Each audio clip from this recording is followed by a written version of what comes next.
ಮತ್ತು ಸಮಸ್ತ ಚಿತ್ತಾರ ನಾಗರಿಕರಿಂದ ಹೃದಯ ಸ್ವಾಗತ ಕೋರುತ್ತೇವೆ.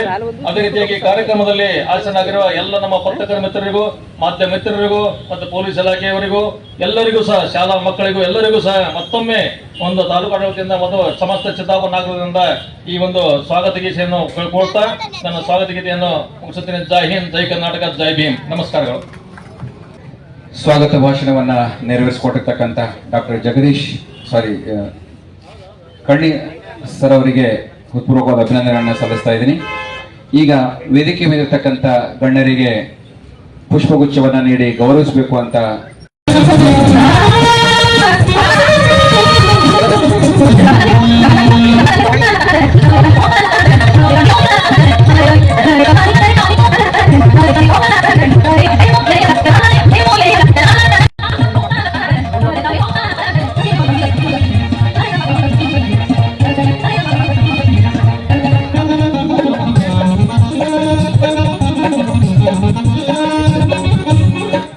ಧನ್ಯವಾದಗಳು.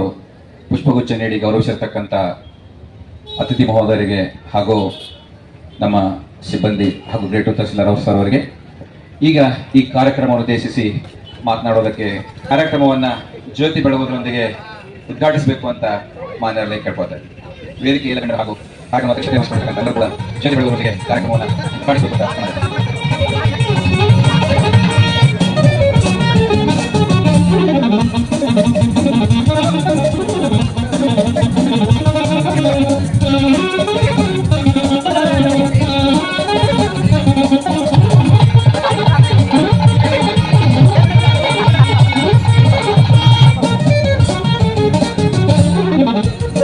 ನ್ಯಾಯದ ಬಲದಿಂದ ಪ್ರಜ್ಞಾನತಿಯ ನೋಡಯ ಜ್ಯೋತಿಯ ಬಲದಿಂದ ಸಂಬಂಧದ ಕೇಳಿ ನೋಡಯ ಎನ್ನುವಂತೆ ಸಾಂಕೇತಿಕವಾಗಿ ಈ ಕಾರ್ಯಕ್ರಮವನ್ನು ಜ್ಯೋತಿ ಬೆಳಗುವುದರಿಗೆ ಉದ್ಘಾಟಿಸ್ತಾ ಇದ್ದಾರೆ. ಜವಾಬ್ದಾರಿ ಮುಖಾಂತರ ಬೇರೆ ಎಲ್ಲ ಗಣ್ಯರಿಗೆ ಅಭಿನಂದಿಸಬೇಕು.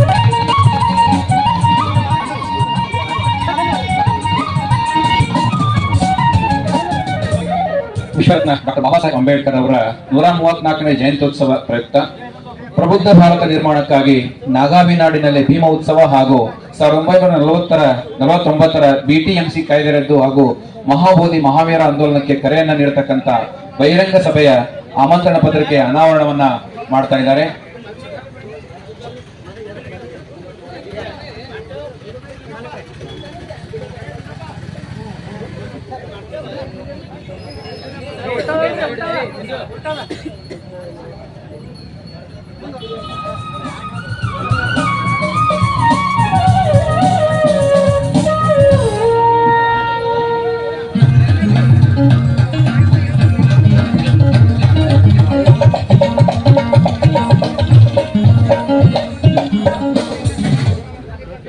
ಧನ್ಯವಾದಗಳು. ಈಗ ಅಂಬೇಡ್ಕರ್ ಜಯಂತಿಯ ಉತ್ಸವವಾಗಿ ಧನ್ಯವಾದಗಳು. 134ನೇ ಅಂಬೇಡ್ಕರ್ ಜಯಂತಿಯ ಆಚರಣೆಯಲ್ಲಿ ಈ ಆಸೀನದಲ್ಲಿ ವೇದಿಕೆಯಲ್ಲಿ ಆಸೀನರಾಗಿರುವಂಥ ಎಲ್ಲ ಗಣ್ಯ ವ್ಯಕ್ತಿಗಳಿಗೂ ಶುಭೋದಯ. ಮತ್ತು ಚಿತ್ತಾಪುರ ವತಿಯಿಂದ ಇಲ್ಲಿ ನೆರೆದಂಥ ಎಲ್ಲ ಜನರಿಗೂ ನನ್ನ ಶುಭೋದಯ. ಅಂಬೇಡ್ಕರ್ ಬಗ್ಗೆ ಕೆಲವೊಂದು ಮಾತನಾಡಲು ಬಯಸುತ್ತಿದ್ದೇನೆ. ಅಂಬೇಡ್ಕರ್ ಅವರ ಬಗ್ಗೆ ಎಲ್ಲರಿಗೂ ತಿಳಿದಿರುವಂಥ ವಿಚಾರ. ಯಾಕಂದರೆ ಅವರು ನಮಗೆ ತುಂಬ ಬೇಕಾದಂಥ ವ್ಯಕ್ತಿ. ಪ್ರತಿಯೊಬ್ಬರಿಗೂ ಒಂದಲ್ಲ ಒಂದು ರೀತಿಯಲ್ಲಿ ಅಂಬೇಡ್ಕರ್ ಅವರ ಬಗ್ಗೆ ನಮಗೆ ಸವಲತ್ತು ಸೌಲಭ್ಯ.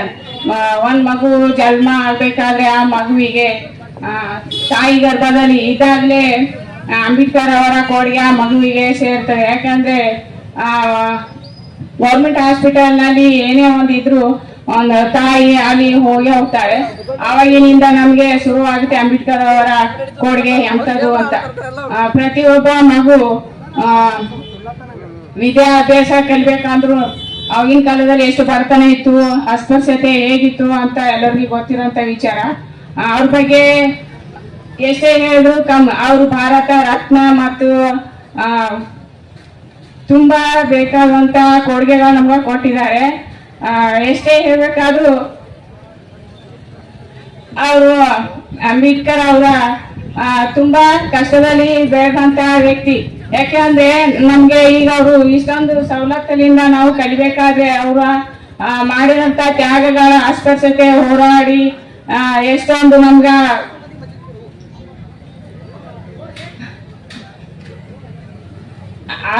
ಅವರು ಎರಡು ವರ್ಷದಲ್ಲಿ ಇದ್ದಾಗಲೇ ಅಂಬೇಡ್ಕರ್ ಅವರ ತಂದೆ ರಾಮ್ಜಿ ಸಕ್ಪಾಲ್ ಅವರು ಅವರ ಕೆಲಸದಿಂದ ನಿವೃತ್ತಿಯಾಗಿದ್ರು.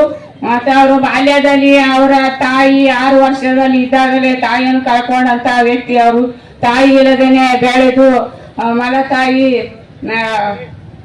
ರಮಾಬಾಯಿ ಅವರ ಹೆಂಡತಿಯಾಗಿ ಪಡೆದು ಅವರ 17 ವರ್ಷದಲ್ಲಿ ಮದುವೆಯನ್ನು ಆಗಿ 9ನೇ ವಯಸ್ಸಿನಲ್ಲೇ ರಮಾಬಾಯಿ ಅವರ ಪತ್ನಿಯಾಗಿ ಎಷ್ಟೋ ಅವರಿಗೆ ಸವಲತ್ತುಗಳನ್ನು ಒದಗಿಸಿದ್ದಾರೆ. ಈಗಿನವರು ಗಂಡ ಏಕ ತಂಡ ಹಾಕಿದ್ರು ಇನ್ನ ಬೇಕು ಅಂತ ನಾವು ಕೇಳ್ತೀವಿ. ಆದ್ರೆ ಅವಾಗ ರಮಾಬಾಯಿ ಅವರು ಅಂಬೇಡ್ಕರ್ ಅವರಿಗೆ ಒಂದು ಭಾಗವಾಗಿ ನಿಂತು ಅವರು ಎಷ್ಟು ಕಷ್ಟದಲ್ಲಿ ಇದ್ರು 5 ಜನಗಳ ಮಕ್ಕಳು ಆದಾಗ 4 ಜನವನ್ನು ಕಳ್ಕೊಂಡು 1 ಮಗುವನ್ನು ಸಾಕಿದ್ರು.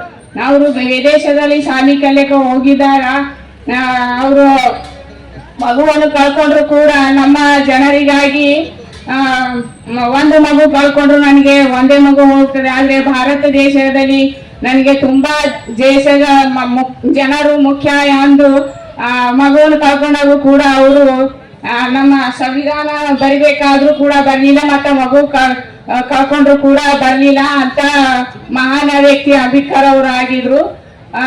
ತುಂಬಾ ಹೇಳ್ಬೇಕಂದ್ರೆ ಜನರಿಗೆ ಇಷ್ಟೊಂದು ಸವಲತ್ತಿನಿಂದ ನಾವೀಗ ಕಲಿತು ಶಾಂತ ರೀತಿಯಾಗಿ ಕುಂತು ಶಿಕ್ಷಣ ಎಲ್ಲ ಕಲಿತಾ ಇದ್ವಿ ಅಂದ್ರೆ ಅವರು ಕೊಟ್ಟಿದಂತ ಮೀಸಲಾತಿಗಳು ನಮ್ಗೆ ತುಂಬಾ ಹೆಲ್ಪ್ ಆಗಿದೆ.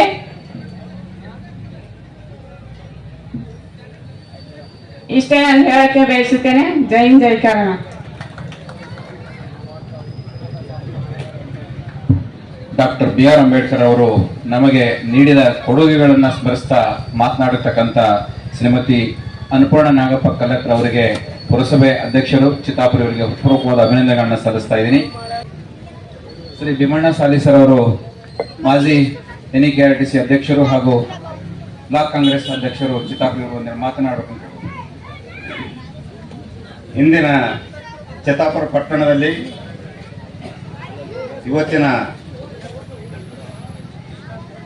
ಡಾಕ್ಟರ್ ಬಾಬಾ ಸಾಹೇಬ್ ಅಂಬೇಡ್ಕರ್ ಅವರ 134ನೇ ಜಯಂತ್ಯೋತ್ಸವ ಅಂಗವಾಗಿ ತಾಲೂಕು ಆಡಳಿತ ವತಿಯಿಂದ ಹಮ್ಮಿಕೊಂಡಿರ್ತಕ್ಕಂಥ ಈ ಕಾರ್ಯಕ್ರಮದಲ್ಲಿ ಭಾಗಿಯಾಗಿರ್ತಕ್ಕಂಥ ಈ ಸಮಿತಿಯ ಅಧ್ಯಕ್ಷರಾಗಿರ್ತಕ್ಕಂಥ ನಮ್ಮ ಈ ಕ್ಷೇತ್ರದ ಜನಪ್ರಿಯ ಶಾಸಕರು ಮತ್ತು ಇವತ್ತು ಕರ್ನಾಟಕ ಸರ್ಕಾರದ ಸಚಿವರಾಗಿರ್ತಕ್ಕಂಥ ಗುಲ್ಬರ್ಗ ಜಿಲ್ಲೆ ಉಸ್ತುವಾರಿ ಪ್ರಿಯಾಂಕಾ ಖರ್ಗೆ ಅವರು ಬರಬೇಕಾಗಿತ್ತು. ಇವತ್ತು ಬೆಂಗಳೂರಿನಲ್ಲಿ ಕಾರ್ಯಕ್ರಮದ ಸಲುವಾಗಿ ಅವರು ಬರಲಿಕ್ಕಾಗಿದೆ. ಅದಕ್ಕೆ ಅವರಿಗೆ ಧನ್ಯವಾದಗಳು ಹೇಳುತ್ತಾರೆ. ಈ ಕಾರ್ಯಕ್ರಮದ ಉಸ್ತುವಾರಿ ಒತ್ತಿಕೊಂಡಿರ್ತಕ್ಕಂಥ ತಹಸೀಲ್ದಾರ್ ಆಗಿರ್ತಕ್ಕಂಥ ನಾಗೇಶ್ವರ ಹಿರೇಮಠ ಸಾಹೇಬ್ರೆ ಮತ್ತು ಪುರಸಭೆ ಅಧ್ಯಕ್ಷರೇ, ಪುರಸಭೆಯ ಸದಸ್ಯರೇ, ನಮ್ಮ CP ಆಗಿರ್ತಕ್ಕಂಥ ಚಂದ್ರಶೇಖರ್ ತಿಗಡಿ ಅವರೇ ಮತ್ತು ನಮ್ಮ ಅನೇಕ ಎಲ್ಲ ನಮ್ಮ ಪಕ್ಷದ ಮುಖಂಡರೇ ಮತ್ತು ಈ ಕಾರ್ಯಕ್ರಮದಲ್ಲಿ ಭಾಗಿಯಾಗಿರ್ತಕ್ಕ ಎಲ್ಲ ಸಮಾಜ ವರ್ಗದ ಎಲ್ಲ ಮುಖಂಡರೇ, ಪತ್ರಿಕೆದ ಮಾಧ್ಯಮದವರು, ಇವತ್ತು ವಿಶೇಷವಾಗಿ ಈ ದೇಶದಲ್ಲಿ ಏನಾದರೂ ಸ್ವತಂತ್ರ ವಾಕ್ ಸ್ವಾತಂತ್ರ್ಯ ಕೊಟ್ಟಿರ್ತಕ್ಕಂಥ ಶಕ್ತಿ ಯಾರಂದ್ರೆ ಡಾಕ್ಟರ್ ಬಾಬಾ ಸಾಹೇಬ್ ಅಂಬೇಡ್ಕರ್ ಅಂತ ನಾವು ಹೇಳಬೇಕಾಗ್ತದೆ. ಯಾವುದೇ ಜಾತಿ ಧರ್ಮ ಅನ್ನದೇ ಎಲ್ಲ ಸಮಾಜದವರಿಗೆ ಐಕ್ಯತೆಯನ್ನು ಕೊಟ್ಟಿರ್ತಕ್ಕಂಥದ್ದು, ಶಕ್ತಿಯನ್ನು ಕೊಟ್ಟಿರ್ತಕ್ಕಂಥದ್ದು ಸಂವಿಧಾನದ ಶಿಲ್ಪಿ ಆಗಿರ್ತಕ್ಕಂಥ ಡಾಕ್ಟರ್ ಬಾಬಾ ಸಾಹೇಬ್ ಅಂಬೇಡ್ಕರ್ ಅವರ ಸಂವಿಧಾನದ ಅಡಿಯಲ್ಲೇ ಇವತ್ತು ನಡೀತಕ್ಕಂಥದ್ದು. ಇವತ್ತು ನಾವು ವಿಚಾರ ಮಾಡ್ತಕ್ಕಂಥದ್ದು ಬುದ್ಧ ಬಸವ ಅಂಬೇಡ್ಕರ್ ತತ್ವವನ್ನು ಅಳವಡಿಸಿಕೊಂಡು ಹೋಗಿರ್ತಕ್ಕಂಥ ಎಲ್ಲ ಈ ಸಮಾಜದ ಮುಖಂಡರು ಇವತ್ತು ಅವರ ಒಂದು ಬಾಬಾ ಸಾಹೇಬ್ ಅಂಬೇಡ್ಕರ್ ಅವರು ಸಾಕಷ್ಟು ಅವರು ಪರಿಶ್ರಮ ಪಟ್ಟು ಇವತ್ತು ಭಾರತ ದೇಶಕ್ಕೆ ತನ್ನದೇ ಆದ ವ್ಯಕ್ತಿತ್ವವನ್ನು ತನ್ನದೇ ಆದ ಶಕ್ತಿಯನ್ನು ಕೊಟ್ಟಿರ್ತಕ್ಕಂಥದ್ದು ಯಾರಾದರೂ ಇದ್ದರೆ ಡಾಕ್ಟರ್ ಬಾಬಾ ಸಾಹೇಬ್ ಅಂಬೇಡ್ಕರ್ ಅಂತ ನಾವು ಹೇಳಬೇಕಾಗ್ತದೆ.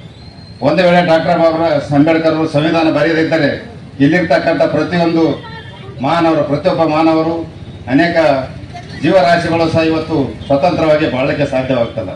ಆದರೆ ಇವತ್ತು ವಿಶೇಷವಾಗಿರ್ತಕ್ಕಂಥದ್ದು ಡಾಕ್ಟರ್ ಬಾಬಾ ಸಾಹೇಬರ ಪುಣ್ಯದ ಫಲದಿಂದಲೇ ಇವತ್ತು ಅನೇಕ ಜಾತಿ ಸಮಾಜದವರು ಇವತ್ತು ಐಕ್ಯತೆಯಿಂದ ಬಾಳ್ತಕ್ಕಂಥದ್ದು, ಇವತ್ತು ಅವರು ಸಾರಿರ್ತಕ್ಕಂಥದ್ದು. ಇವತ್ತು ಯಾವಾಗಲೂ ಬಾಬಾ ಸಾಹೇಬ್ ಅಂಬೇಡ್ಕರ್ ಅವರು ಮಾಡಿರ್ತಕ್ಕಂಥ 3 ಮಂತ್ರಗಳು ಬಹಳ ಪ್ರಾಮುಖ್ಯ. ಅವರು ಶಿಕ್ಷಣ, ಸಂಘಟನೆ, ಹೋರಾಟ. ಶಿಕ್ಷಣ ಬಹಳ ಮುಖ್ಯ. ಶಿಕ್ಷಣದಿಂದಲೇ ನಾವು ಏನಾದರೂ ಸಂಘಟನೆ ಮಾಡಲಿಕ್ಕೆ ಸಾಧ್ಯ, ಸಂಘಟನೆಯಿಂದಲೇ ಹೋರಾಟ ಮಾಡಲಿಕ್ಕೆ ಸಾಧ್ಯ. ಅದಕ್ಕಾಗಿ ಬಾಬಾ ಸಾಹೇಬ್ ಅಂಬೇಡ್ಕರ್ 3 ಮಂತ್ರಗಳು ಪ್ರತಿಯೊಬ್ಬ ಈ ಸಮಾಜಕ್ಕೆ ಕೊಟ್ಟಿರ್ತಕ್ಕಂಥದ್ದು ಶಕ್ತಿ ಯಾರದಾದ್ರೆ ಡಾಕ್ಟರ್ ಬಾಬಾ ಸಾಹೇಬ್ ಅಂಬೇಡ್ಕರ್ ಅವರು. ಅವರ ತತ್ವದ ಮೇಲೆ, ಅವರ ಆಧಾರದ ಮೇಲೆ ನಾವು ಹೋಗ್ತಕ್ಕಂಥ ಈ ದೇಶದಲ್ಲಿ ಇರ್ತಕ್ಕಂಥ ಪ್ರತಿಯೊಬ್ಬ, ಇವತ್ತು ಸಂವಿಧಾನ ಇರ್ಬೋದು, ಇವತ್ತು ಪಾರ್ಲಿಮೆಂಟ್ ಇರ್ಬೋದು, ಇವತ್ತು ಸಂವಿಧಾನದಲ್ಲಿ ಇರ್ತಕ್ಕಂಥ ಪಾರ್ಲಿಮೆಂಟ್ ಇರ್ಬೋದು, ಇವತ್ತು ಲೋಕಸಭೆ ಮತ್ತು ರಾಜ್ಯಸಭೆ ಇರ್ಬೋದು, ಇವತ್ತು ಅನೇಕ ಇಲಾಖೆಗಳಲ್ಲಿ, ಸರ್ಕಾರದ ಇಲಾಖೆಗಳಲ್ಲಿ ತಮ್ಮದೇ ಆದಂಥ ಶಕ್ತಿಯನ್ನು ಕೊಟ್ಟಿರ್ತಕ್ಕಂಥದ್ದು, ಪ್ರತಿಯೊಬ್ಬರಿಗೂ ಸ್ವಾತಂತ್ರ್ಯ ಕೊಟ್ಟಿರ್ತಕ್ಕಂಥದ್ದು ಡಾಕ್ಟರ್ ಬಾಬಾ ಸಾಹೇಬ್ ಅಂಬೇಡ್ಕರ್ ಸಂವಿಧಾನವೇ ಕಾರಣ. ಅದಕ್ಕಾಗಿ ನೀವು ಇವತ್ತು ಅವರ ಒಂದು ಸಂವಿಧಾನದ ಪ್ರಕಾರ ಇವತ್ತು ನಾವು ಮಾಡ್ತಕ್ಕಂಥ ಜೀವನೋಪಾಯಕ್ಕೆ ಕೊಟ್ಟಿರ್ತಕ್ಕಂಥ ಶಕ್ತಿ, ನಾವು ಎಂದೆಂದಿಗೂ ಡಾಕ್ಟರ್ ಬಾಬಾ ಸಾಹೇಬ್ ಅಂಬೇಡ್ಕರ್ ಅವರು ಇವತ್ತು ಅವರು ನಮ್ಮಲ್ಲಿ ಇರದಿದ್ದರು ಸರ್, ಅವರು ಇವತ್ತು ಜೀವಂತವಾಗಿರ್ತಕ್ಕಂಥ ಸೂರ್ಯಚಂದ್ರ ಇರುವವರೆಗೆ ಜೀವಂತವಾಗಿರ್ತಕ್ಕಂಥ ಕೊಟ್ಟಿರ್ತಕ್ಕಂಥದ್ದು ಯಾರಾದರೂ ಇದ್ದರೆ ಇವತ್ತು ಡಾಕ್ಟರ್ ಬಾಬಾ ಸಾಹೇಬ್ ಅಂಬೇಡ್ಕರ್ ಅಂತ ನಾವು ಹೇಳಬೇಕಾಗ್ತದೆ. ಅದಕ್ಕಾಗಿ ನೀವು ಇವತ್ತು ಅವರ ಆಶ್ರಯದಲ್ಲಿ, ಅವರ ಒಂದು ಇವತ್ತು ಇರ್ತಕ್ಕಂಥ ಸಂದರ್ಭದಲ್ಲಿ ನೀವು ಇವತ್ತು ಜೀವನ ಮಾಡ್ತಕ್ಕಂಥ ಬಹಳ ಪ್ರಾಮುಖ್ಯವಾದಂಥ ಈ ಸಂದರ್ಭದಲ್ಲಿ ನಮಗೆ ಮಾತಾಡಲಿಕ್ಕೆ ಆಸ್ಪದ ಕೊಟ್ಟಿರ್ತಕ್ಕಂಥ ವೇದಿಕೆಯ ಮುಖಂಡರಿಗೂ, ಇಲ್ಲಿರ್ತಕ್ಕಂಥ ಎಲ್ಲ ಸಮಾಜ ವರ್ಗದ ಮುಖಂಡರಿಗೂ ಮತ್ತು ಅನೇಕ ಸಂಘಟನೆಯ ಮುಖಂಡರಿಗೂ ಮತ್ತು ಪತ್ರಿಕಾ ಮಾಧ್ಯಮದ ವಂದಿಸಿ ಮಾತುಗಳನ್ನು ಮುಗಿಸ್ತೇನೆ. ಜೈ ಹಿಂದ್, ಜೈ ಕರ್ನಾಟಕ. ಸೂರ್ಯಚಂದ್ರ ಇರುವವರೆಗೂ, ನಾವು ನಮ್ಮ ದೇಶದ ಅಸ್ತಿತ್ವ ಇರುವವರೆಗೂ ನಾವು ನೆನಪಿಸಬೇಕಾಗಿರ್ತಕ್ಕಂಥ ಹೆಸರಿನಪ್ಪ ಅಂತಂದ್ರೆ ಡಾಕ್ಟರ್ BR ಅಂಬೇಡ್ಕರ್ ಅವರು. ಅವರನ್ನ ಸ್ಮರಿಸ್ತಾ ಮಾತನಾಡಿರ್ತಕ್ಕಂಥ ಶ್ರೀಯುತ ಭೀಮಣ್ಣ ಸಾಲಿ ಸರ್ ಅವರಿಗೆ ಹೃತ್ಪೂರ್ವಕವಾದ ಅಭಿನಂದನೆಗಳನ್ನು ಸಲ್ಲಿಸ್ತಾ ಇದ್ದೀನಿ. ಈಗ ವೇದಿಕೆ ಮೇಲೆ ಅರುಣ್ ಕುಮಾರ್ ವಿದ್ಯಾರ್ಥಿ 9ನೇ ತರಗತಿಯವರು ಡಾಕ್ಟರ್ BR ಅಂಬೇಡ್ಕರ್ ಅವರು ಕುರಿತಾಗಿರ್ತಕ್ಕಂಥ ಒಂದು ಗೀತೆಯನ್ನು ಹಾಡಲಿದ್ದಾರೆ. ಅಂಬೇಡ್ಕರರ ಜೀವನ ಕಥೆಯ ಭಾರತೀಯರೇ ನೀವು ಕೇಳಿ, ವಿಶ್ವ ಮಾನವನ ಸಾಹಸಗಾಥೆ ದೇಶಭಕ್ತರೇ ನೀವು ಕೇಳಿ.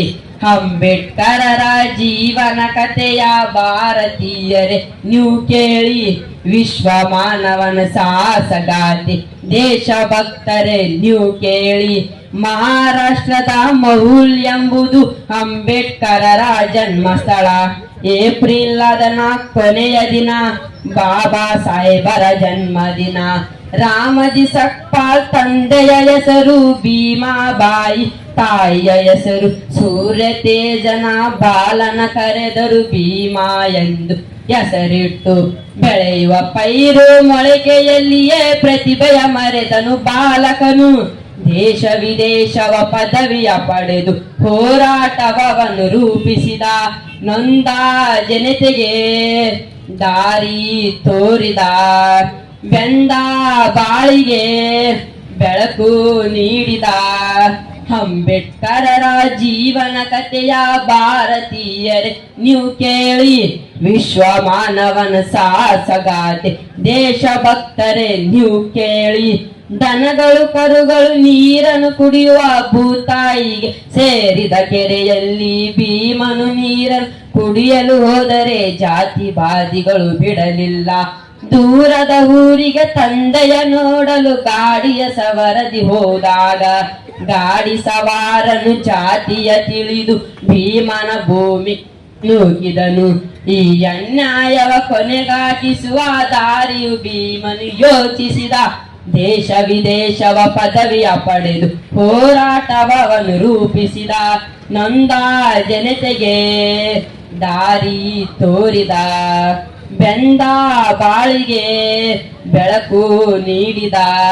ಅಂಬೇಡ್ಕರರ ಜೀವನ ಕಥೆಯ ಭಾರತೀಯರೇ ನೀವು ಕೇಳಿ, ವಿಶ್ವ ಮಾನವನ ಸಾಹಸಗಾಥೆ ದೇಶಭಕ್ತರೇ ನೀವು ಕೇಳಿ. ಸಂವಿಧಾನವ ಬರೆದನು ಭೀಮ, ಸ್ವತಂತ್ರ ಭಾರತ ಹೊಗಳಿದನು. ಆಸ್ಪೃತ್ಯೆಯನ್ನು ತೊಡೆದನು ಭೀಮ, ಮತಾಂಧರ್ವೆಗಳು ನಡುಗಿದನು. ಜಾತಿಯ ವಿನಾಶಕ್ಕೆ ದಾರಿಯ ಎಂದು ಬೌದ್ಧ ಧರ್ಮಕ್ಕೆ ಸೇರಿದನು. ನವ ಸಮಾಜವ ಕಟ್ಟುವ ಕನಸ ಜನಮನದಲ್ಲಿ ಬೆತ್ತಿದನು. 56ನೇ ಡಿಸೆಂಬರ್ 6 ಬೆಳಕು ಹಾರಿತು ಭೂಮಿಯಲ್ಲಿ. ದಲಿತ ಜನತೆಯು ಕಬ್ಬಲಿಯಾಯಿತು ಬಾಬರ ಪರಿನಿರ್ವಾಣದಲ್ಲಿ. ನೊಂದ ಜನತೆಗೆ ದಾರಿ ತೋರಿದ. ಬೆಂದ ಬಾಳಿಗೆ ಬೆಳಕು ನೀಡಿದ. ಅಂಬೇಡ್ಕರರ ಜೀವನ ಕಥೆಯ ಭಾರತೀಯರೇ ನೀವು ಕೇಳಿ, ವಿಶ್ವ ಮಾನವನ ಸಾಹಸಗಾಥೆ ದೇಶಭಕ್ತರೇ ನೀವು ಕೇಳಿ. ಜೋರಾದ ಚಪ್ಪಾಳೆ ಮುಖಾಂತರ ಅರುಣಕುಮಾರ್ ಅವರಿಗೆ ಅಭಿನಂದಿಸೋಣ. 9ನೇ ತರಗತಿ ವಿದ್ಯಾರ್ಥಿ ತನ್ನ ಸ್ವಂತ ಕಂಠಪಾಠದಿಂದ ಹೇಳಿದ್ದಕ್ಕೆ ಮತ್ತೊಮ್ಮೆ ಅಭಿನಂದನೆಗಳು. ಈಗ ವೇದಿಕೆ ಮೇಲೆ ಶ್ರೀ ನಾಗಪ್ಪ ಎಸ್ ಬೆಳಮಗಿ, ಬಹುಮುಖಿ ಸಾಹಿತಿ, ರಾಜ್ಯ ಪ್ರಶಸ್ತಿ ಪುರಸ್ಕೃತರು ಹಾಗೂ ರಾಷ್ಟ್ರ ನಾಯಕ ಡಾಕ್ಟರ್ ಜಗಜೀವನ್ ರಾಮ್ ರವರ ಪ್ರಶಸ್ತಿ ವಿಜೇತರು, ಕರ್ನಾಟಕ ಸರ್ಕಾರ. ಇವರು ದಲಿತ ಪ್ರಗತಿಪರ ಸಂಘಟನೆಗಳ ಒಕ್ಕೂಟ ಚಿತ್ತಾಪುರ ತಾಲೂಕು. ಇವರು ಡಾಕ್ಟರ್ BR ಅಂಬೇಡ್ಕರ್ ಅವರ ಪುಸ್ತಕಗಳನ್ನ ಶ್ರೀ ಮಲ್ಲಿಕಾರ್ಜುನ ಬೆಣ್ಣೂರ್ ಸರ್ ಅವರ ಕಡೆಯಿಂದ ಮಾನ್ಯ ತಹಶೀಲ್ದಾರ್ ಸಾಹೇಬರಿಗೆ ಹಸ್ತಾಂತರಿಸಲಿದ್ದಾರೆ. ದಯಮಾಡಿ ಅಂಬೇಡ್ಕರ್ ಜಯಂತಿ ಉತ್ಸವದ ಅಧ್ಯಕ್ಷರಾಗಿರ್ತಕ್ಕಂಥ ಮಲ್ಲಿಕಾರ್ಜುನ ಬೆಣ್ಣೂರ್ ಸರ್ ಅವರು ವೇದಿಕೆಗೆ ಆಗಮಿಸಿ ಪುಸ್ತಕಗಳನ್ನ ಹಸ್ತಾಂತರಿಸಬೇಕು ಅಂತ ಕೇಳ್ಕೊಳ್ತಾ ಇದ್ದೀವಿ. ಅದರಂತೆ ಶ್ರೀಯುತ ಹಿರಿಯರಾಗಿರ್ತಕ್ಕಂಥ ರಾಜಣ್ಣ ಕರದಾಳ ಅವರು ಕೂಡ ಬಾಬು ಜಗಜೀವನ್ ರಾಮರವರ ಪುಸ್ತಕಗಳನ್ನ ಮಾನ್ಯ ತಹಶೀಲ್ದಾರ್ ಸರ್ ಅವರಿಗೆ ಹಸ್ತಾಂತರಿಸುವುದಕ್ಕೆ ವಿನಂತಿಸಿಕೊಳ್ತಾ ಇದ್ದೀವಿ.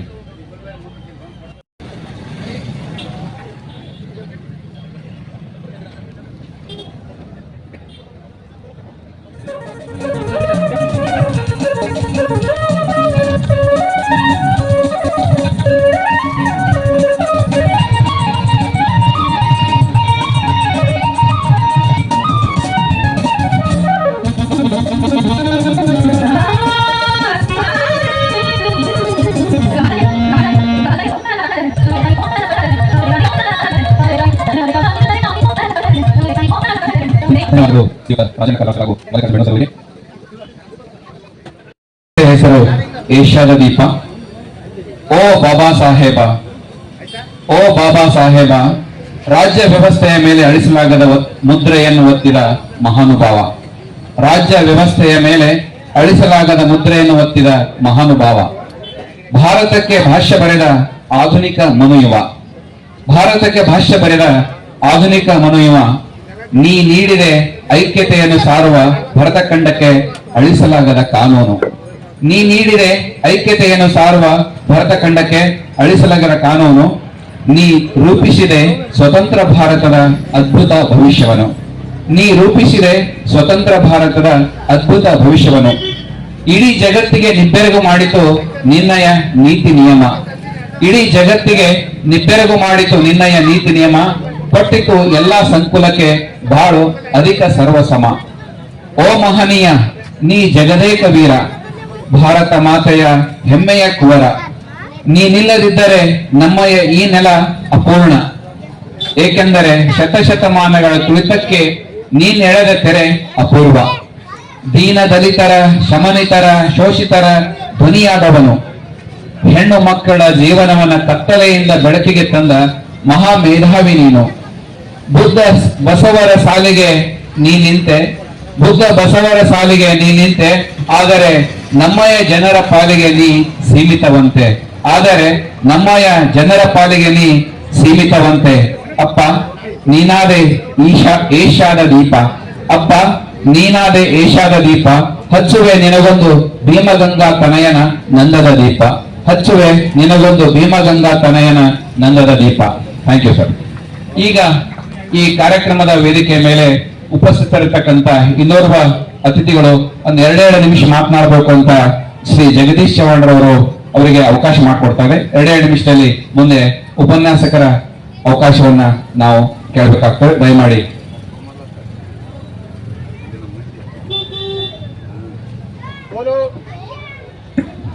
ಬೋಲೋ ಭಗವಾನಕ್ಕೆ, ಬೋಲೋ ಭಗವಾನಕ್ಕೆ. ಡಾಕ್ಟರ್ ಬಾಬಾ ಸಾಹೇಬ್ ಅಂಬೇಡ್ಕರ್ 134ನೇ ಜಯಂತಿ ಉತ್ಸವ ಕಾರ್ಯಕ್ರಮಕ್ಕೆ ಈ ಕಾರ್ಯಕ್ರಮದಲ್ಲಿ ಉಪಸ್ಥಿತವಂತ ಚಿತ್ತಾಪುರ ತಾಲೂಕಿನ ಎಲ್ಲ ಪ್ರಮುಖರೇ ಹಾಗೂ ವೇದಿಕೆ ಮೇಲೆ ಆಸೀನರಾಗಿರುವಂತಹ ಎಲ್ಲ ಸರ್ಕಾರಿ ಅಧಿಕಾರಿಗಳೇ ಹಾಗೂ ಪುರಸಭೆಯ ಎಲ್ಲ ಸದಸ್ಯರೇ, ಅಧ್ಯಕ್ಷರೇ ಹಾಗೂ ಮುಂಭಾಗದಲ್ಲಿ ಕುಳಿತಂತ ಎಲ್ಲ ನನ್ನ ಮಹಾನೀಯರೇ, ತಮ್ಮೆಲ್ಲರಿಗೂ ಡಾಕ್ಟರ್ BR ಅಂಬೇಡ್ಕರ್ ಜಯಂತಿಯ ಶುಭಾಶಯ ಕೋರುತ್ತೇನೆ. ಡಾಕ್ಟರ್ ಬಾಬಾ ಸಾಹೇಬ್ ಅಂಬೇಡ್ಕರ್ ಅವರು ಈ ಭಾರತ ದೇಶದಲ್ಲಿ ಏನಾದರೂ ಜನ್ಮ ತಾಳದಿದ್ದರೆ ನಾವು ಇವತ್ತು ಈ ಮುಂಭಾಗದಲ್ಲಿ ಹಾಗೂ ಈ ವೇದಿಕೆಯ ಮೇಲೆ ಸರಿಸಮಾನವಾಗಿ ಕೊಡುವಂತ ಅವಕಾಶ ನಮಗೆ ತಲುಪುವುದು ಬಹಳ ಕಷ್ಟವಾಗುತ್ತಿತ್ತು. ಭಗವಾನ್ ಬುದ್ಧ ಧರೆ ಮೇಲೆ ಇಳಿದು ಮಾನವ ಬೀಜವನ್ನು ಬಿತ್ತಿದ. ಅದೇ ಬೀಜವನ್ನು ಬಸವಣ್ಣನವರು ಹೆಮ್ಮರವಾಗಿ ಬೆಳೆಸಿದ್ದರು.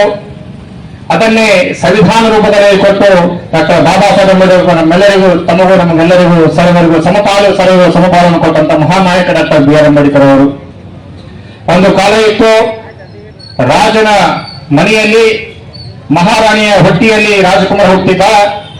ಆದರೆ ಡಾಕ್ಟರ್ ಬಾಬಾ ಸಾಹೇಬ್ ಅಂಬೇಡ್ಕರ್ ಅವರು ಏನು ಭಾರತದ ಸಂವಿಧಾನ ಬರೆದಿದ್ದರಿಂದ ಒಬ್ಬ ಚಾ ಮಾರವನ ಮನೆಯಲ್ಲೂ ಕೂಡ ಒಬ್ಬ ದೇಶ ಆಳುವಂತ ನಾಯಕ ಹುಟ್ಟಿರುವಂತಹ ಸಂದರ್ಭ ಈ ಸಂದರ್ಭ ತಮಗೆ ಹೇಳಲು ಬಯಸ್ತೇನೆ. ಯಾಕಂತಂದ್ರೆ ಈ ಸಂವಿಧಾನ ಇಷ್ಟೊಂದು ಶ್ರೇಷ್ಠ ಸಂವಿಧಾನ. ಇಲ್ಲಿ ಮಹಿಳೆಯರಿಗೆ, ಪುರುಷರಿಗೆ, ಸರ್ವರಿಗೂ ಎಲ್ಲರಿಗೂ ಸಮಾನವಾಗಿ ಕೊಡುವಂತಹ ಸಂವಿಧಾನ ಆಗಿದೆ. ಆದ್ದರಿಂದ ನಾವು ಎಷ್ಟು ನಮ್ಮ ಒಂದು ಕಾಲದಲ್ಲಿ ನಮ್ಮ ತಾತ ಮುತ್ತಾತರವರು, ನಮ್ಮ ಬಂಜಾರ ಸಮಾಜದವರು ಕಾಡಿನಲ್ಲಿರುವಂತಹ ಪ್ರಸಂಗ, ಅಲ್ಲಿಂದ ನಾಡಿಗೆ ಬರಬೇಕಾದ್ರೆ ಹಿಂದೆ ಪೊರಕೆ ಕಟ್ಕೊಂಡು ಬರಬೇಕಾಗಿತ್ತು. ನಾವು ನಡೆಯುವಾಗ ಹಿಂದೆ ಪೊರಕೆ ಕಟ್ಕೊಂಡು ಬರಬೇಕಾಗಿತ್ತು. ನಡೆಯುವಂತ ಕಾಲ ಪೊರಕೆಯಿಂದ ಸಾತರಂತ ಸಂದರ್ಭ ನಾವು ಇಂದಿನ ಕಾಲದಲ್ಲಿ ಕೇಳಿದ್ದೇವೆ. ಆದರೆ ಪರಮ ಪೂಜ್ಯ ಭಗವಾನ್ ಡಾಕ್ಟರ್ ಬಿ ಆರ್ ಅಂಬೇಡ್ಕರ್ ಹುಟ್ಟಿ ಅನೇಕ ಕಷ್ಟಗಳನ್ನು ತಾವು ತಮ್ಮ ಜೀವನದಲ್ಲಿ ಪಡೆದಿದ್ದಾರೆ. ಅನೇಕ ಮಹಾನೀಯರು ಹಾಡುವ ಮುಖಾಂತರ ತಮಗೆ ತಿಳಿಸಿಕೊಟ್ಟಿದ್ದಾರೆ. ತಾವೆಲ್ಲರೂ ಓದಿದ್ದೀರಿ. ಅಂಬೇಡ್ಕರ್ ಒಂದೇ ಒಂದು ಮಾತನ್ನು ಹೇಳ್ತಾರೆ, ಯಾವ ವ್ಯಕ್ತಿ ಶಿಕ್ಷಣವನ್ನು ಅರಿತಾನೆ, ಶಿಕ್ಷಣವನ್ನು ಕಲಿತಾನೆ, ಹುಲಿಯ ಎದೆ ಹಾಲಿನಲ್ಲಿ ಶಿಕ್ಷಣ, ಆ ಶಿಕ್ಷಣ ತಾವು ಪಡೆದುಕೊಂಡು ಶಿಕ್ಷಣ ಮುಖಾಂತರ ಸಂಘಟನೆ ಮಾಡಿ, ಹೋರಾಟ ಮಾಡಿ ತಮ್ಮ ಎಲ್ಲಾ ಜನರಿಗೆ ಸಹಕಾರ ಆಗಬೇಕಂತ ಹೇಳಿ ನಮ್ಮೆಲ್ಲರಿಗೆ ಮಾರ್ಗದರ್ಶನ ಮಾಡಿಕೊಡುವಂತ ಮಹಾನಾಯಕರ ಜಯಂತಿಯಲ್ಲಿ ಅನೇಕ ವಿಚಾರವನ್ನು ಮಾತಾಡಲಿಕ್ಕೆ ಅನೇಕ ಜನರು ಬಂದಿದ್ದಾರೆ. ಇವತ್ತು ಈ ವೇದಿಕೆ ಮುಖಾಂತರ ನಮ್ಮ ಸ್ಟೇಷನ್ ತಾಣದಲ್ಲಿ ಬಡ ಕುಟುಂಬದಲ್ಲಿ ಓದಿ ರಾಷ್ಟ್ರ ಮಟ್ಟದಲ್ಲಿ ಸೈಂಟಿಸ್ಟ್ ಆಗಿ ಬಂದಿರುವಂತ ಅನಿಲ್ ಅವರು ಇವತ್ತು ವಿಶೇಷವಾಗಿ ಮೊನ್ನೆ ಒಂದು ಸಭೆಯಲ್ಲಿ ಚರ್ಚೆ ಆಯಿತು. ಯಾವ PUC ಮತ್ತೆ SSLCಯಲ್ಲಿ ತಾಲೂಕಿಗೆ ರ್ಯಾಂಕ್ ಆಗಿ ಬಂದಿರುವಂತಹ 3 ವಿದ್ಯಾರ್ಥಿಗಳಿಗೆ ನಾವು ಸನ್ಮಾನ ಮಾಡೋಣ. ಅವ್ರ ಜೊತೆಯಲ್ಲಿ SC ಕ್ಯಾಟಗರಿಯಲ್ಲಿ ಬರುವಂತ ಯಾರಾದ್ರೂ ಈ ವರ್ಷದಲ್ಲಿ PhD ಪಡೆದಂತವರಿಗೆ ನಾವು ಸನ್ಮಾನ ಇಟ್ಕೊಡ್ತಂತ ಹೇಳಿ ಮೊನ್ನೆ ತಹಸೀಲ್ದಾರ್ ಸಾಹೇಬರು ಹಾಗೂ ನಮ್ಮ ಚೇತನ್ ಸಾಹೇಬ್ ಹೇಳ್ಕೊಟ್ಟಾಗ ನಾನು ನಮ್ಮ ಸ್ನೇಹಿತನಾದಂತ ಅನಿಲ್ ಸೈಂಟಿಸ್ಟ್ ಆಗಿದ್ದಾರೆ, ಅವರು ಕೂಡ ಸನ್ಮಾನ ಬಂದಿದ್ದಾರೆ. ಅದು ಯಾರಾದ್ರೂ ಏನಾದ್ರೂ ಇದ್ರೆ ಅದರ ಪುಣ್ಯ ಏನಾದ್ರು ಪಡೆಬೇಕಾದ್ರೆ ನಮ್ಮ ಡಾಕ್ಟರ್ ಬಾಬಾ ಸಾಹೇಬ್ ಅಂಬೇಡ್ಕರ್ ಮಾತ್ರ ಸಾಧ್ಯವಾಗಿದೆ ಅಂತ ಈ ಸಂದರ್ಭ ಹೇಳ್ತಾ ನನಗೆ ಮಾತನಾಡುವ ಅವಕಾಶ ಕೊಟ್ಟ ತಮ್ಮೆಲ್ಲರಿಗೂ ಅನುಸರಿಸ್ತೀನಿ. ಜೈ ಹಿಂದ್, ಜೈ ಕರ್ನಾಟಕ. ಧನ್ಯವಾದಗಳು. Thank you. Jagadish Chavan sir, ಪುರಸಭೆ ಸದಸ್ಯರವರಿಗೆ ಅಭಿನಂದನೆಗಳು. ಈಗ ಈ ಕಾರ್ಯಕ್ರಮದ ಅತ್ಯುತ್ತಮ ಮಹತ್ವದ ಘಟ್ಟ, ಉಪನ್ಯಾಸಕರಾಗಿ ಆಗಮಿಸಿರ್ತಕ್ಕಂಥ ಶ್ರೀಯುತ ಪಂಡಿತ್ ಸರ್ ಅವರು ಉಪನ್ಯಾಸವನ್ನು ನೆರವೇರಿಸಿಕೊಡೋದಕ್ಕೆ ಮಾನ್ಯರಲ್ಲಿ ವಿನಂತಿಸಿಕೊಳ್ತಾ ಇದ್ದೀನಿ.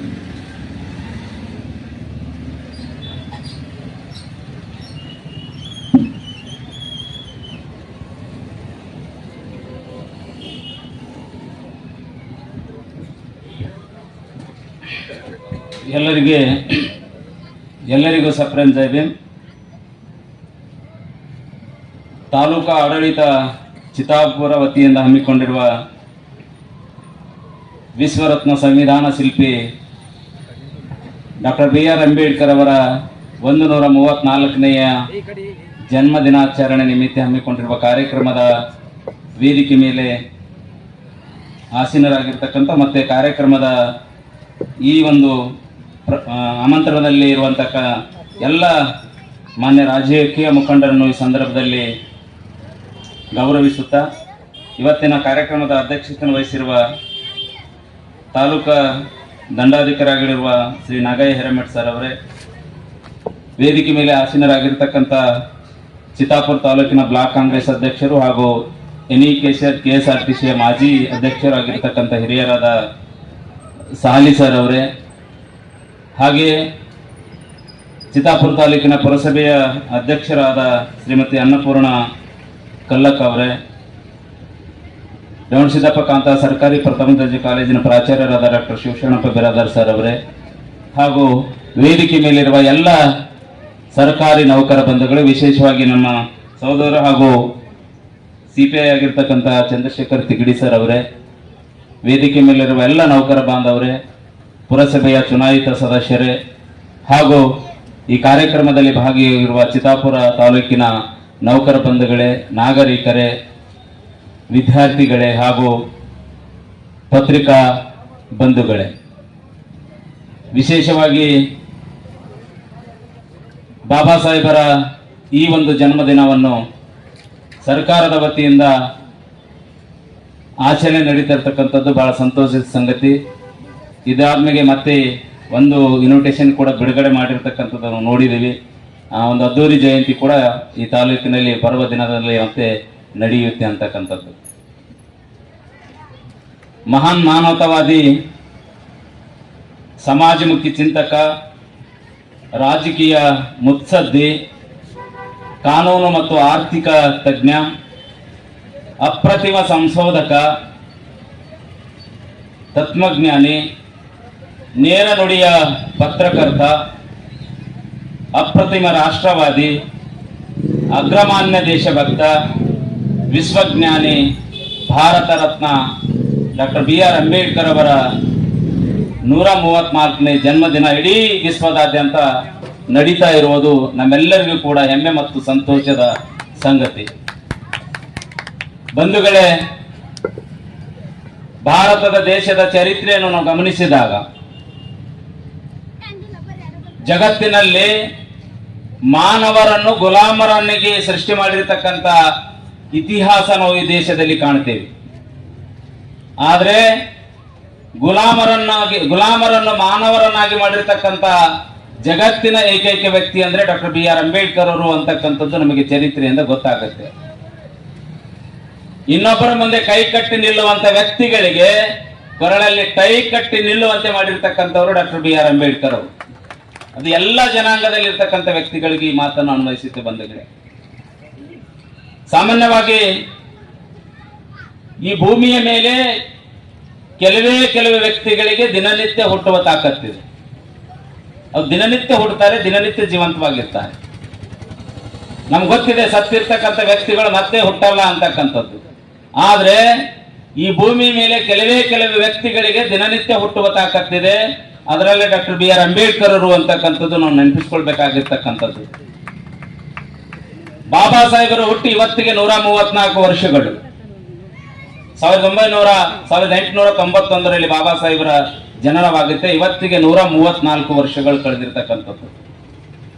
ಬಾಬಾ ಸಾಹೇಬರ ಮರಣ ಒಂದೇ 69 ವರ್ಷಗಳು ಕಳೆದಿದ್ದಾವೆ ಬಂಧುಗಳೇ. ಬಾಬಾ ಸಾಹೇಬರು ಜೀವನ ಮಾಡಿದ್ದು 65 ವರ್ಷ. ಯಾಕೆ ಮಾತನ್ನು ಹೇಳ್ತೀನಿ ಅಂದ್ರೆ 65 ವರ್ಷ ಜೀವನವನ್ನು ಜೀವಿಸಿರ್ತಕ್ಕಂಥ ಬಾಬಾ ಸಾಹೇಬರು 200 ವರ್ಷಗಳವರೆಗೆ ಬದುಕು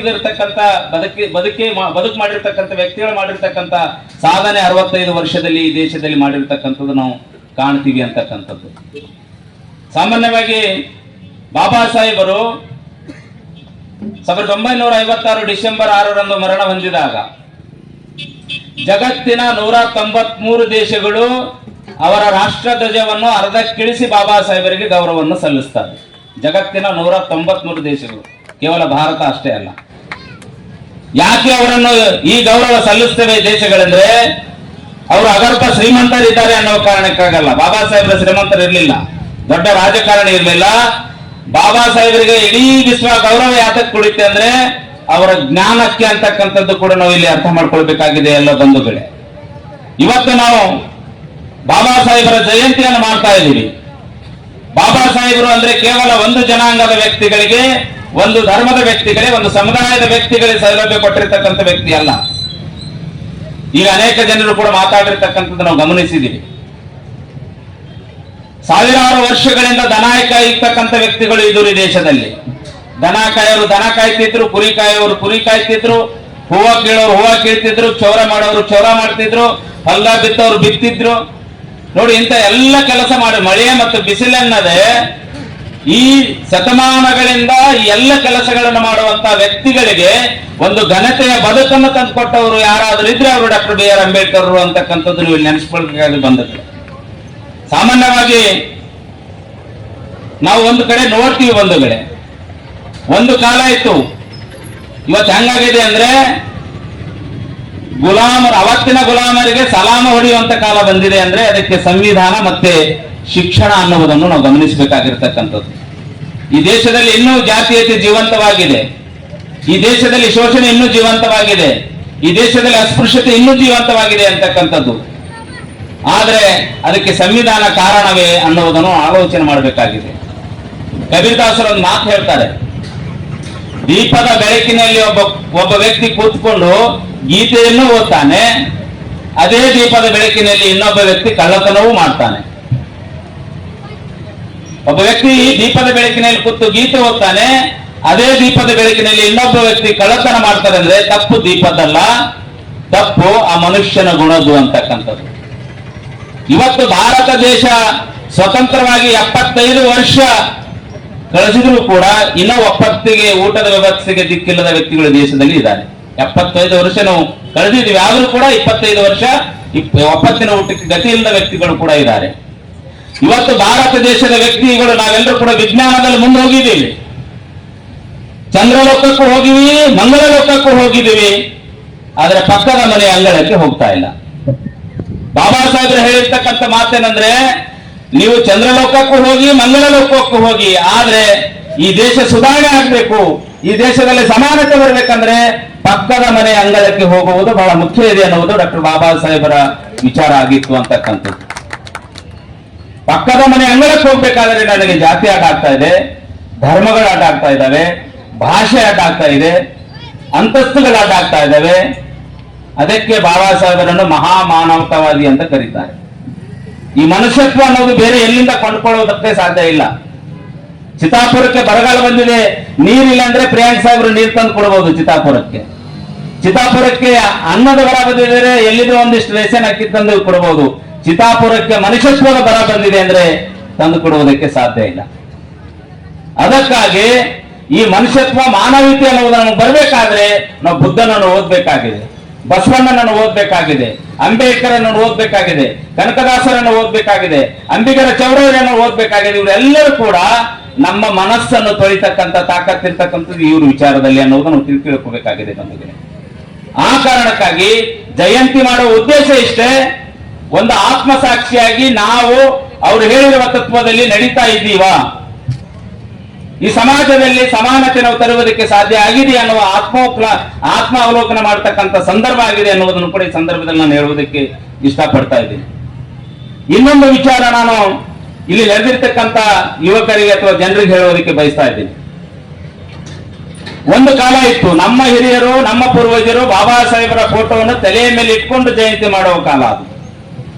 ಇವತ್ತೊಂದು ಕಾಲ ಬಂದಿದೆ, ಬಾಬಾ ಸಾಹೇಬರ ಫೋಟೋವನ್ನು ಒಂದು ಗಾಡಿಯ ಮೇಲೆ ಇಟ್ಕೊಂಡು ಡಿಜೆ ಹಚ್ಚಿ ಜಯಂತಿ ಮಾಡುವ ಕಾಲದಲ್ಲಿ ಬಂದಿದ್ದೀವಿ ನಾವು. ಅದ್ರ ಒಂದನ್ನು ನಾವು ಅರ್ಥ ಮಾಡ್ಕೊಳ್ಬೇಕಾಗಿದೆ. ಬಾಬಾ ಸಾಹೇಬರ ಫೋಟೋವನ್ನು ತಲೆ ಮೇಲೆ ಇಟ್ಕೊಂಡು ಜಯಂತಿ ಮಾಡುವ ಕಾಲ ಹೋಗಿದೆ ಬಂಧುಗಳೇ. ಬಾಬಾ ಸಾಹೇಬರ ವಿಚಾರಗಳನ್ನು ತಲೆಯಲ್ಲಿ ಇಟ್ಕೊಂಡು ಜಯಂತಿ ಮಾಡುವ ಕಾಲ ಇವತ್ತು ಬರಬೇಕಾಗಿದೆ. ಅದರ ಅರ್ಥ ಇಷ್ಟೇ, ಬಾಬಾ ಸಾಹೇಬರನ್ನು ಓದ್ಬೇಕಾಗಿದೆ ನಾವೆಲ್ಲರೂ ಕೂಡ, ಬಾಬಾ ಸಾಹೇಬರನ್ನು ತಿಳ್ಕೊಳ್ಬೇಕಾಗಿದೆ. ಯಾರಿಗೆ ಬಾಬಾ ಸಾಹೇಬರ ವಿಚಾರಗಳು ಗೊತ್ತಿಲ್ಲವೋ ಅವರಿಗೆ ಪ್ರೀತಿಯಿಂದ ಬಾಬಾ ಸಾಹೇಬರ ವಿಚಾರಗಳನ್ನ ತಿಳಿ ಹೇಳಬೇಕಾಗಿರ್ತಕ್ಕಂಥದ್ದು ಅತ್ಯವಶ್ಯಕವಾಗಿರ್ತಕ್ಕಂಥದ್ದು. ಬಾಬಾ ಸಾಹೇಬರು ಸಂವಿಧಾನ ಬರೆಯುವಾಗ ಇಡೀ ಎಲ್ಲ ದೇಶದ ಸುಮಾರು 4,000ಕ್ಕಿಂತ ಮೇಲ್ಪಟ್ಟಿರ್ತಕ್ಕಂಥ ಜಾತಿ ಇರುವ ದೇಶ ಅಂದ್ರೆ ಅದು ಭಾರತ ದೇಶ. ಇವರೆಲ್ಲರಿಗೆ ಸಮಾನತೆಯ ಸಾಮಾಜಿಕ ನ್ಯಾಯ ಕೊಟ್ಟಿರ್ತಕ್ಕಂಥವ್ರು ಬಾಬಾ ಸಾಹೇಬರು. ಬಾಬಾ ಸಾಹೇಬರಿಗೆ ಅನೇಕ ಶೋಷಣೆಯನ್ನೇ ಮಾಡ್ತಾರೆ, ಅನೇಕ ಅವಮಾನಗಳನ್ನು ಮಾಡಿದರು ಕೂಡ ಬಾಬಾ ಸಾಹೇಬರ ನಡೆದಿರುವ ಹಾದಿಗೆ ಯಾರು ಮುಳ್ಳು ಹಾಕಿದವರೋ ಬಾಬಾ ಸಾಹೇಬರು ಸಂವಿಧಾನ ಮೂಲಕ ಅವರಿಗೆ ಹಾದಿಗೆ ಹೂ ಹಾಕಿ ಕೊಟ್ಟಿರ್ತಕ್ಕಂಥದ್ದು ಇತಿಹಾಸ ಇರುವುದು ಅದು ಅಂಬೇಡ್ಕರ್ ಅವರಲ್ಲಿ ನಾವು ಕಾಣ್ತೀವಿ ಅಂತಕ್ಕಂಥದ್ದು. ಅದಕ್ಕಾಗಿ ಯುವಕರಾಗಲಿ ಇವತ್ತಿನ ಜನತೆ ಆಗಲಿ ಅಂಬೇಡ್ಕರ್ ಅವರನ್ನು ಅಧ್ಯಯನ ಮಾಡಬೇಕಾಗಿರ್ತಕ್ಕಂಥದ್ದು. ಅದಕ್ಕೆ ಅಂಬೇಡ್ಕರ್ ಒಂದ್ ಕಡೆ ಹೇಳ್ತಾರೆ, ನನ್ನನ್ನು ನೀವು ಮೂರ್ತಿಯಲ್ಲಿ ಹುಡುಕಬೇಡಿ, ನಾನು ನಿಮಗೆ ಮೂರ್ತಿಯಲ್ಲಿ ಸಿಗುವುದಿಲ್ಲ. ನನ್ನನ್ನು ನೀವು ಮೂರ್ತಿಯಲ್ಲಿ ಹುಡುಕಬೇಡಿ, ನಾನು ಮೂರ್ತಿಯಲ್ಲಿ ಸಿಗುವುದಿಲ್ಲ. ನನ್ನನ್ನು ಹುಡುಕುವುದಾದರೆ ಪುಸ್ತಕದಲ್ಲಿ ಹುಡುಕಿ, ನಿಮ್ಗೆ ನಾನು ಪುಸ್ತಕದಲ್ಲಿ ಸಿಗುತ್ತೇನೆ. ಬಾಬಾ ಸಾಹೇಬ್ ಹೇಳ್ತಾರೆ.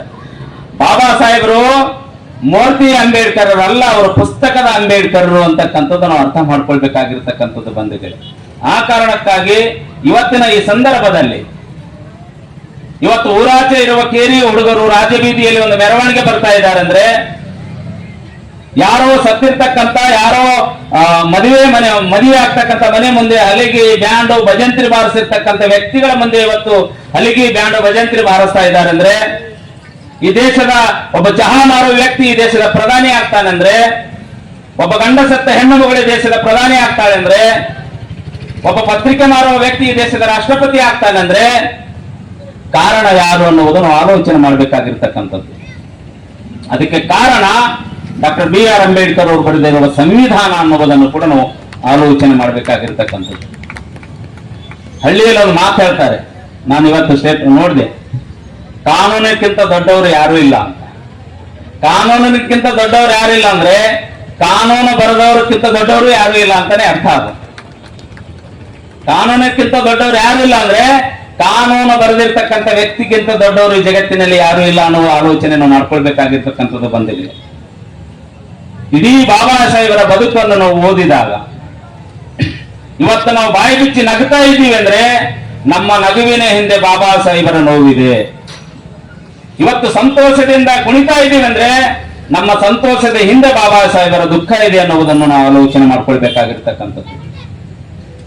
ನನ್ನ ಕೆಲವೇ ಮಾತುಗಳನ್ನು ಹೇಳ್ತಾ ಇದ್ದೀನಿ. ಬಾಬಾ ಸಾಹೇಬರನ್ನು ಗ್ರಹಿಸುವ ದೃಷ್ಟಿ ಏನಾಗಬೇಕು ನಮ್ಮದನ್ನುವ ಮಾತುಗಳನ್ನು ಮಾತ್ರ ನಾನು ಮಾತಾಡ್ತಾ ಇದ್ದೀನಿ. ಬಾಬಾ ಸಾಹೇಬರ ಇಡೀ ಜೀವನ ಕಷ್ಟದಲ್ಲೇ ಕಳೆದಿರ್ತಕ್ಕಂಥದ್ದು. ಅವ್ರ ಇಡೀ ಜೀವನ ಚಿಕ್ಕವರಿರುವಾಗಲೇ ಅವರ ತಾಯಿಯನ್ನು ಕಳ್ಕೊಳ್ತಾರೆ ಬಾಬಾ ಸಾಹೇಬ್.